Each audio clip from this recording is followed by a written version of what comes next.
J'ai beaucoup pensé à ce voyage que je mène depuis longtemps.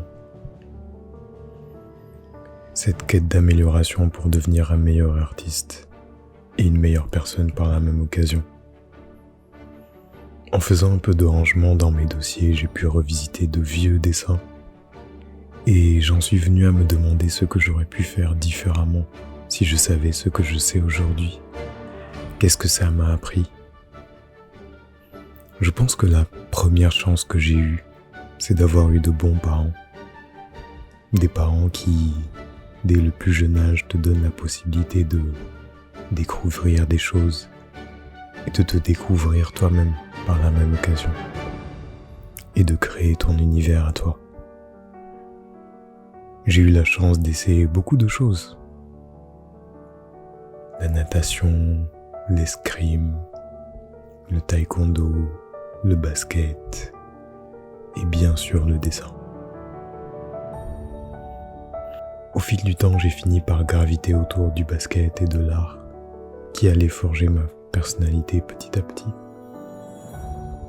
Chacun d'eux représentant une façon de s'exprimer plutôt différente. Mais peu importe les différences en surface de ces deux activités, elles ont pu m'enseigner beaucoup et m'aider à grandir et me rendre compte que l'inspiration et le talent ne font pas tout. Que tu sois artiste, athlète, musicien, toute activité qui nécessite une pincée de créativité est incroyablement satisfaisante à faire dans un état d'inspiration. Mais la vérité est que s'appuyer sur ses émotions pour être productif n'aurait pas pu m'aider à évoluer comme je l'ai fait. L'inspiration est une bonne sensation. C'est comme le bonheur. Sauf que ça part, ça revient. Et c'est impossible de le ressentir régulièrement. C'est une puissante source de motivation, mais ça n'aide pas vraiment à finir le travail. Pour être vraiment effectif et performant, il est obligé de dédier du temps à ces activités. Énormément de temps. La consistance et l'engagement l'emporteront toujours face à l'inspiration et la motivation. Plus tu auras passé du temps à créer ton arsenal pour tes idées dans ton processus créatif, plus ce process deviendra intuitif. De grandes idées peuvent émerger pendant la création.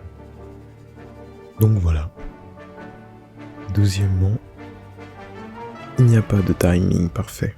Mieux vaut commencer là où tu es avec ce que tu as et trouver des solutions en cours de chemin. Le plus important, c'est de commencer quelque part. Le plus dur, à mon avis, dans tout ça, c'est l'attachement que tu peux avoir avec tes œuvres. Au début, tu l'aimes, tu te sens comme un génie devant ton travail, et quelques heures plus tard, ça y est, tu détestes ce que tu as fait. Et ça ne s'arrête jamais, c'est vraiment un cercle vicieux, du début à la fin. Et tu as tendance à relier ton travail à ta valeur, et de manière vraiment très intense parfois. Tu peux te sentir comme le roi du monde et le moment suivant comme un incapable. C'est incroyable. Mais il faut se rappeler d'une chose. Ton art n'est pas qui tu es. C'est plus une expression de qui tu es. En tout cas, c'est comme ça que moi je vois les choses.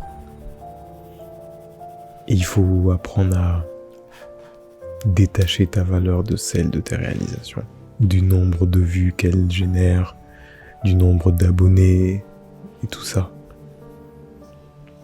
Ça vous permettra, en tout cas moi ça m'a permis d'avoir une relation plus saine avec moi-même. Le fait de se détacher. Les critiques ne deviennent plus personnelles, les échecs ne sont pas la fin du monde. Et tu réalises que tu peux passer une très bonne journée même après avoir fait une œuvre banale.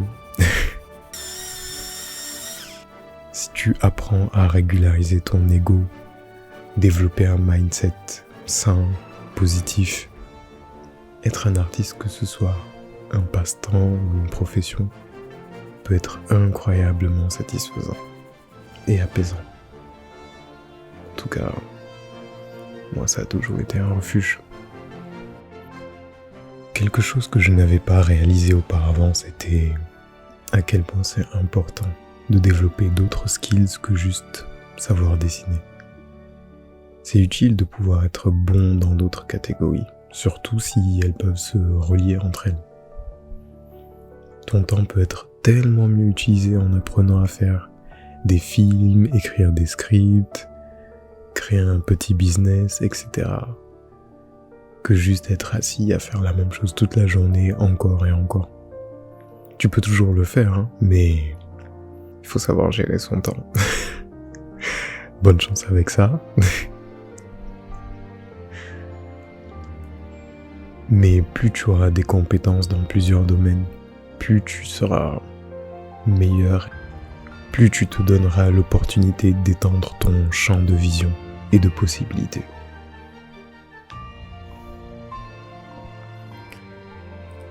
Dessiner, ça a changé la perception que j'avais des choses que je vois et de comment je m'en souviens. Les gens pensent qu'utiliser le réalisme, ça n'apporte pas grand-chose à la création. Alors que tu peux clairement remarquer des traits et des détails sur le visage et leurs expressions, qui échappent souvent aux autres. Je pense que quelque part ça fait de moi quelqu'un de plus attentionné, je crois. En tout cas de plus regardant. Au bout du compte, on est des créatures visuelles. Et pour ceux qui en ont la chance, on expérimente le monde à travers ce qu'on voit. C'est peut-être pour ça que j'aime commencer par les yeux.